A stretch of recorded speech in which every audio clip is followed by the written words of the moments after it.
పెడితే నేను కమిటీ చేస్తాను. ప్రభుత్వం మేము స్పందించినాం. ఇంకో లంగ ప్రచారం పెట్టి బయట ఆమె 2 నెలల నోటీస్ ఇచ్చి నువ్వు 2 నెలలు ఇవ్వచ్చు, 20 నెలలు ఇవ్వచ్చు, నువ్వు ఇచ్చే తెల్లారి అడుగుతారా? ఇది ఇంట్లో చిన్నపోవాడు అడుగుతాడు, ఏం చేస్తాం? అదే సంజాయించరా అంటాం, పెద్ద కొడుకు చెప్తాం, ఇంకోకి చెప్తాం, బావాకి చెప్తాం, తమ్మునికి చెప్తాం, తల్లికి చెప్తాం, కానీ సంజాయించి మనకు బుద్ధి లేదని. It take time. నువ్వు నోటీస్ చేయగానే తెల్లారి దుంకరు కదా, సంజాయించే ప్రయత్నం చేస్తారు. మేనేజ్మెంట్ కానీ గవర్నమెంట్ కానీ చెప్తారు, లేదు ఖచ్చితంగా మేము పలానా రోజు సమ్మెకు పోతాం డిక్లేర్ చేశారు. మేము కమిటీ చేసినాం, స్పెషల్ చీఫ్ సెక్రటరీ అధ్యక్షతన చేసి చెప్పినాం, నాయన నువ్వు గవర్నమెంట్ కలపమంటే అంత ఈజీ కాదు, అంత ఎటువంటి అటు పిచ్చే గుడ్డి గడపరాదు, ఇట్ టేక్స్ టైం. సమ్మెకు పోకుండా మీ ఆదాయం పోతుంది, ముందే మీ పరిస్థితి బాగాలేదు, ఆలోచించుదాం, డిస్కస్ చేద్దామంటే నో నథింగ్ డూయింగ్. మాకు మిగతా డిమాండ్లు ముఖ్యం కాదు, ఫస్ట్ డిమాండ్ ఎస్సా కాదా రాతపూర్వకంగా ఇస్తే లెక్క, లేకపోతే మేము సమ్మెకు పోతాం. పోయింది కమిటీని కాదని, కమిటీ 2-3 సార్లు ట్రై చేసి మీటింగ్ జరిపి చెప్తే కాదని పోయింది. తద్వారా ఇప్పుడు రిజల్ట్ ఏంది? నెట్ రిజల్ట్ డెఫినెట్గా డబ్బులు అయిపోయినాయి. ఇంచుమించు అదే టైంలో గవర్నమెంట్ అంతకుముందు వాళ్ళు పెట్టిన రిక్వెస్ట్ ఉండి మేము చచ్చిపోతాం బతాం అని రిక్వెస్ట్ పెడితే రిలీజ్ చేస్తారు డబ్బులు, సంస్థ కదా పోతాయని చెప్పి 100 crores ఇచ్చారు. నాకు తెలిసి బహుశా అక్టోబర్ మొదటి వారంలో ఇచ్చారు. సమ్మెకు రోజు అటో ఇటో, ఒక రోజు ముందు తెల్లారో మర్నాడో ఇచ్చారు. 100 crores రిలీజ్ చేశారు. రిలీజ్ చేస్తే వాడు బ్యాంకు కట్టాలా, లేకపోతే ఎన్పీ అవుతుంది, ఎంతో కొంత కట్టాలా కిస్తీ. రెండవది డీజిల్ కట్టాలా, లేదా బస్సు తిరగదు వాడు పోయే డీజిల్. హైర్ బస్సులు ఉన్నాడు కదా, వానికి 5 కోట్లు 3 కోట్లు అయితే బాగా నడపలేదు, వాడు పీకుతాడు, బస్సు తీసుకొని వెళ్ళిపోతాడు. అటువంటి ఏవైతే మినిమమ్స్ గ్యారంటీ కట్టాల్సి ఉంటాయో కంపల్సరీ కట్టాలన్నా అవి కట్టేసిండు. కట్టేయంగా మిగిలింది మా దగ్గర 7 కోట్లు 8 కోట్లు మిగిలింది. ఇప్పుడు అదే డబ్బున్నది ఆర్టిస్టులు, రూపాయి లేదు. ఇప్పుడు రూపాయి లేని పరిస్థితి ఒకటి. రెండవది వచ్చేది నువ్వు రాకుండా చేసినావు, జీరో చేసినావు. అదనంగా వచ్చే 120 కోట్లు 150 కోట్లు పోయింది పండగ సీజన్ది. ప్లస్ రోజుకు 10 కోట్లు వచ్చే బదులు రోజుకు 1 కోటి నష్టం వస్తుంది. ఇప్పుడు తిప్పుతున్న దానికి వస్తున్నది ఏంటంటే రోజుకు 4 కోట్ల ఆదాయం వస్తుంది, 5 కోట్లు ఖర్చు అవుతుంది. పండగ ఉల్ట రావాల్సింది పోయి ఇంకో 1 కోటి మైనస్ పోతుంది. అయితే ఇప్పుడు ఏమైంది? ఇందులో రాజకీయాలు ఉంటాయి. వీళ్ళ యూనియన్ మళ్ళా వాడు కూడా చచ్చిపోయిన యూనియన్ దానిలో ఎన్ఎంయూ అని ఆర్డర్ చేసిన అతి తెలివి పోయి హైకోర్టులో కేసేసింది. సెప్టెంబర్ నెల పనిచేసినాం. వేజెస్ యాక్ట్ అని ఉంటుంది, మనకు చాలా పవర్ఫుల్ యాక్ట్. అది పనిచేసిన కాలానికి ఖచ్చితంగా జీతం ఇవ్వాలి అంతే. ఈ యూనియన్ ఎక్స్పోజ్ చేయడం కోసం ఆర్టీసీ జేఏసీలో ఉన్నట్టే వండుకుంటూ నటించి వీళ్ళని కింద మీద దెబ్బ కొట్టానని తెలివి చూపించి వాడు హైకోర్టుకు పెట్టు. హైకోర్టు ఏం కేసు చేసింది? మాకు వేజెస్ ఇప్పించండి. హైకోర్టులోకి ఆర్టీసీ చెప్పింది లేవు, పైసలు లేవు, డబ్బులు లేవు. ఏం చేస్తే హైకోర్టు కొడతారా?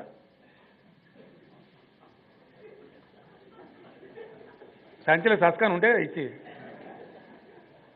రేపు ఏ కోర్టు అయినా ఏం చేస్తుంది? ఉన్న స్థితి చెప్పింది వాడు ఎలా, బికాస్ హైకోర్టు కదా, లేదు వాడు కంటెంప్ట్ ఆఫ్ కోర్టు జైలు వేస్తాడు. ఏంటంటే నీకు అతను డబ్బులు లేవు, డబ్బులు రావు. It is a fact, I'm telling you, very serious. ఈ మామూలు క్రైమ్ కాదు. ఆర్టీసీ యూనియన్ల పేరు మీద వాళ్ళు చేస్తున్నటువంటి మహానేరం, మహాపాపం. అమాయక కార్మికుల యొక్క గొంతు కోస్తున్న వాళ్ళ జీవితాలతో ఆడుకుంటున్నారు. 100% ఐఎమ్ టెలింగ్. ఆర్టీసీని వాళ్ళే స్వయంగా ముంచుకుంటున్నారు, ముగించుకుంటున్నారు. ఎవడి ప్రపంచంలో కాపాడలేరు. అది అయిపోయిన కింద లెక్క నా దృష్టిలో. It's a gone case. అంతగానో అధ్వానం అయితే ఇంకా 100% ఏం ఇప్పుడు నేను ఇంకోటి చెప్తున్నా మీకు, ఇది కూడా చాలామంది తెలియగా మాట్లాడుతున్నారు. ఇక్కడ బీజేపీలో మరీ వితండవాదం, అడ్డంపుడు అద్దు లేదన్నా బద్దు లేదు. ఇదేంది ఇప్పుడు? ఇది లేటెస్ట్ యాక్ట్, ఇది ఎప్పుడో చేసిన యాక్ట్ కూడా కాదు. మొన్న నరేంద్ర మోడీ గారి ప్రభుత్వం రెండవసారి గెలిచి వచ్చిన తర్వాత 2019లో మొన్న బడ్జెట్ సమావేశంలో పాస్ చేసిన చట్టం. దీనిలో చాలా స్పష్టంగా సెక్షన్ 67లో very clearly power to the states to control RTCs, very clear. Actual ఏమైంది ఆర్టీసీల చరిత్ర ఏంటంటే 1950లో నెహ్రూ గారు ప్రైమ్ మినిస్టర్ ఉన్నప్పుడు తెచ్చిన చట్టం ఒకటి ఉంది, అన్ని రాష్ట్రాల్లో ఆర్టీసీ నెలకొల్పుతూ దాన్ని తొలగిస్తూ ఆ చట్టాన్ని సవరిస్తూ ఆర్టీసీలే ఉండవలసిన అవసరం లేదు, any number of private permits మీరు ఇచ్చుకోవచ్చు, రాష్ట్ర ప్రభుత్వాలకు సంపూర్ణ అధికారం ఈ చట్టం ఇస్తున్నది. కాబట్టి మీరు ముందుకెళ్ళిపోండి, పోటీతత్వం పెంచాలా, ఆర్టీసీని భ్రమలలో ఉండొద్దు, ప్రజలకు మెరుగైన సేవలు అంతాయి, కాంపిటీషన్ వస్తుంది. ఇంతకుముందు బిఎస్ఎన్ఎల్ మాత్రం ఉన్నప్పుడు ఒక ఫోన్ కావాలంటే నేను ఎమ్మెల్యే అయినప్పుడు నాకే 4 నెలలు పట్టింది ఎమ్మెల్యేకి ఫోన్ అడిగితే. ఇప్పుడు కుక్క చెట్టారు ఇప్పుడు చేస్తలేడు ఫోన్. అసలు ఒకనొక దగ్గర మూడు ఫోన్లు ఉంటుంది, 3 జేబులు, 2 జేబులు, 2 ప్యాంట్లు, కూడా మీసే జేబుల, అట్లా అయిపోయింది పోటీ. విమానాలు కూడా అంతే, ఓన్లీ ఎయిర్ ఇండియా ఉన్నప్పుడు చాలా మోనోపాలు ఉండే, ఇప్పుడు కథ మొత్తం ప్రైవేట్ ఎయిర్లైన్స్ వచ్చేసినాయి. ఢిల్లీ టికెట్ అప్పుడప్పుడు 3,000కి దొరుకుతుంది. ఇదే స్పిరిట్ ఇప్పుడు ఈ చట్టం వీళ్ళు పెట్టింది ఏంటంటే ఓన్లీ ఆర్టీసీ ఏం లేదు, మోనోపాల్ అవసరం లేదు, ప్రైవేట్ పర్మిట్లు ఇవ్వండి, ఆర్టీసీకి పోటీదారులను సృష్టించండి, తద్వారా ప్రజలకు మెరుగైన రవాణా సదుపాయాలు అందుతాయి, ఎక్కువ ట్రిప్పులు అందుతాయి, ఛార్జీలు తగ్గుతాయి, పోటీ పెరుగుతుంది. కాబట్టి స్టేట్ గవర్నమెంట్కి అధికారం ఇస్తామని చెప్పేయడం కాదు, చట్టం పాస్ చేసిన మొన్నటి పార్లమెంట్ చట్టంని పాస్ చేసినారు. 1 సెప్టెంబర్ నుంచి ఈ దేశంలో ఇప్పుడు చట్టం అమల్లోకి వచ్చింది. This act is in force. Exactly, motor vehicle amendment act 2019 దీని పేరు అయిపోయింది. ఇప్పుడు ఏం చేస్తాం మేము ప్రభుత్వంగా? నీ దగ్గర రూపాయి లేదు, ₹1 లేకుండా నువ్వు చేసుకుంటున్నావు, నీకు వచ్చే ఆదాయం రోజు 11 కోట్ల ఆదాయాన్ని ముంచుతున్నావు నీ యొక్క పిచ్చి సమ్మె. దాని ద్వారా ఏమవుతుంది? ఆర్టీసీ రేపు హైకోర్టులో మళ్ళీ 29కి వేసిన జడ్జి ఆ కేసు ఏమవుతుంది? మళ్ళీ అదే చెప్తారు. రికోర్స్ ఏంటంటే హైకోర్టు పవర్ లేదు, దీని తీర్పు చెప్పే పవర్ లేదు.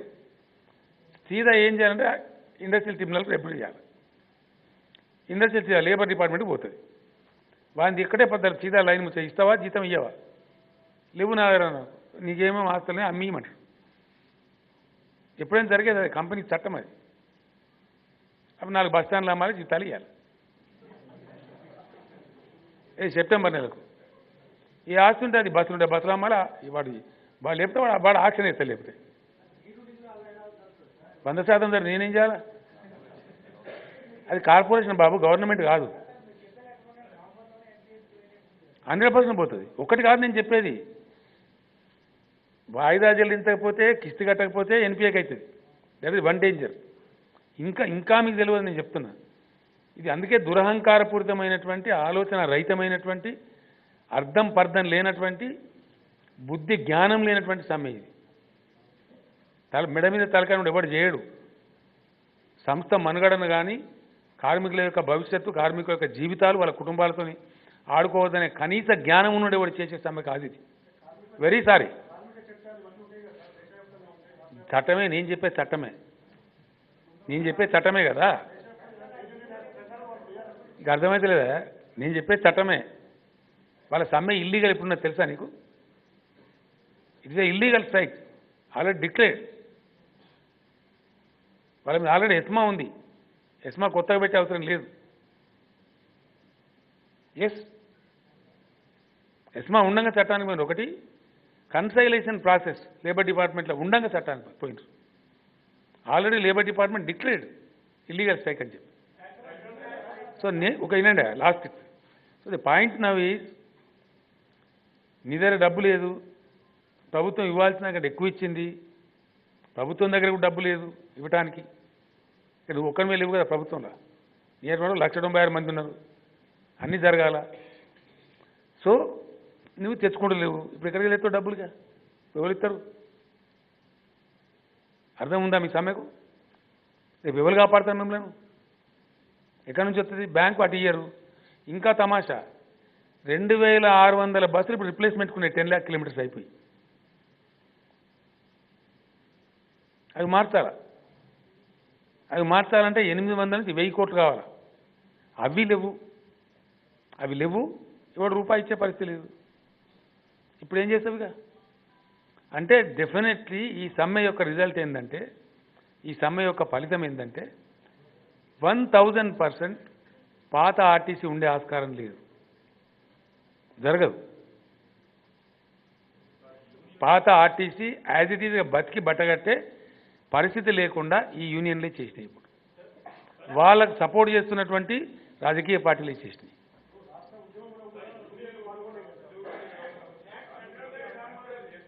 ఒకటండి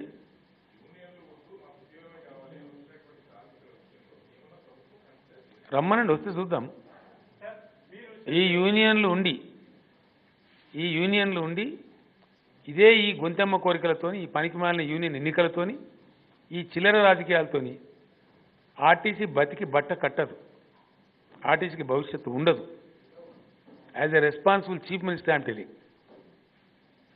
ఎందుకంటే నాకు ఆర్టీసీ కాంట్రాక్టర్తో డ్రైవర్తో నాకు పంచాయతీ ఉంటుందండి, అవసరం ఉంటుందా? నాకు లక్షలాది మంది ఉద్యోగులు ఇప్పుడు ఎలక్ట్రిసిటీలో పనిచేస్తున్నారు, వాళ్ళు విజయం సాధించారు. సింగరేణిలో పనిచేస్తూ సింగరేణి మునిగిపోయి ఉండే కాపాడినాం. 2 లక్షల రూపాయలు మనం నేనే బోనస్ ప్రకటించిన వాళ్ళకు Dasara Deepavali, they are happy. యూనియన్లు లేకుండా, రాజకీయాలు లేకుండా ఆర్టీసీ కరెక్ట్గా పనిచేస్తే, బతుకమని పనిచేస్తే 2 ఏళ్ల లోపల వాళ్ళు కూడా 1 లక్ష రూపాయల బోనస్ తీసుకునే పరిస్థితి వస్తుందండి. I'm challenging. పనిచేసే కార్మికులను పని చేయనీయకుండా యూనియన్ రాజకీయాల కోసం వాళ్ళని చెడగొట్టి, వాళ్ళ ఆలోచనలు పొల్యూట్ చేసి ఇలా వాళ్ళ జీవితాలతో ఆడుకుంటున్నారు, కానీ సమ్మెని ముసుగు పెట్టి.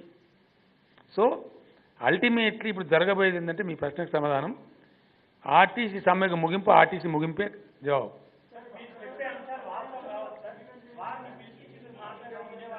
నేను పిలిపించలేదానండి?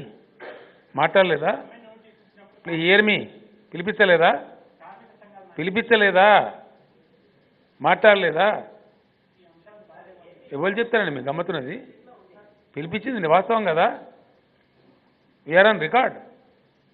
Special chief secretary, finance secretary, transport secretary, they represent the government.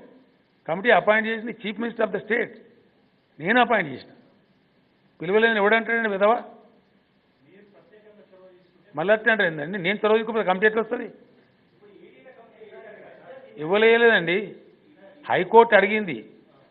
High court ఏమన్నదంటే, out of goodwill order చెప్పిండు ఆ జడ్జి గారు, మాకు ఏ అధికారం లేదు, మేము కార్మికుల డిమాండ్లు అంగీకరించమనే అధికారం మాకు లేదు, కానీ కామన్ మ్యాన్ ఎవరైతే సఫర్ అవుతుండో వాళ్ళ ఇంట్రెస్ట్లో ఒకసారి ప్రయత్నించమని నేను కోరుతున్నాను డైరెక్షన్ ఇచ్చాడు.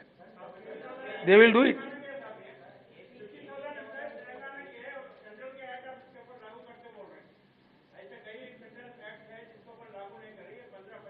कौन बोले आपको लागू नहीं करे बोल के? अरे आप इमेजिनरी बोल रहे हैं भाई, गलत बोल रहे हैं आप. अरे आप गलत बोल रहे हैं, मैं आपको सही करना चाहता. कौन सा सेंट्रल एक्ट है जो इम्प्लीमेंट नहीं हो रहा? गलत बोल रहे हैं ना आप, ऐसा नहीं बोलना चाहिए आप. ఇవ్వవద్దన్నారు బాబు, చాలా మంది పని చేసిండ్రు. ఒక ఆర్టీసీలో ఒక్కరే తెలంగాణ చేసినట్టు చెప్పబడితే మీరు ఎవరు పని చేయలేదా? నేను ఏమంటాను, నాకు అనుబంధంగా ఉన్నాడు లంగతనం ఏమవుతుంది? నా ఇంట్లో కూడా దొంగతనం చేస్తాడు, దొంగ కాదా? చట్టమే కదా, నీకైనా నాకైనా.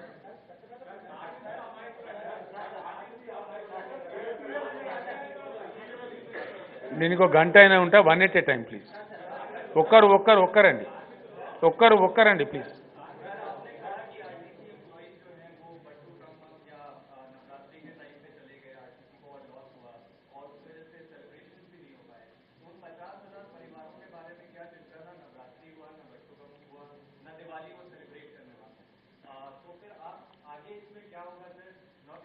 वो अपने आप में सोच लीजिए ना, वो उनके परिवार के बारे में उनको ज़्यादा चिंता होना चाहिए. स्ट्राइक पे जाने से पहले उनको कुछ अकल तो होना चाहिए ना. उनके परिवार से चिंता ज़्यादा आपको है क्या? आप उनको पूछो, एक सवाल उनको पूछो. गैर जिम्मेदार तरीके से आप लोग कैसा स्ट्राइक पे गए बोल के उनको नहीं पूछते आप? अरे बताओ भाई, ये मेरे सवाल का जवाब दो आप.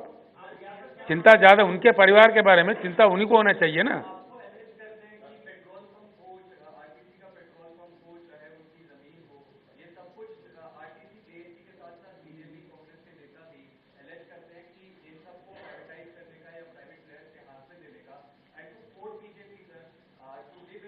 देखो, बीजेपी पार्टी के प्रधानमंत्री जी ने ये बिल लाया, प्राइवेट करो बोल के कानून लाया। यहाँ का बीजेपी क्या बोलता है समझ में नहीं आता। क्या यहाँ का लोकल बीजेपी बोलेगा उनका प्रधानमंत्री गलत है, एक्ट गलत है?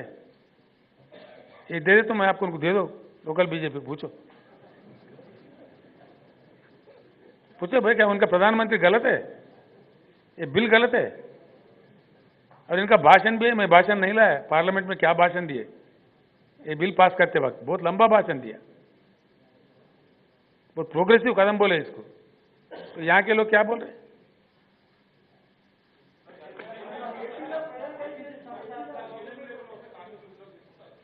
ఏందండి నేను ఏమంటున్నా అంటే డెఫినెట్గా ఇక్కడ మేము మా ఇష్టం ఉన్నప్పుడు పోతాం, మళ్ళీ తెల్లారి మా ఇష్టం వస్తాం, ఇది బటియార్ కారణావా? సంస్థనా తమాషనా పిల్లల ఆటనా? ఎట్లుంటుంది? ఓ పద్ధతి నియంత్రణ ఉంటుందా?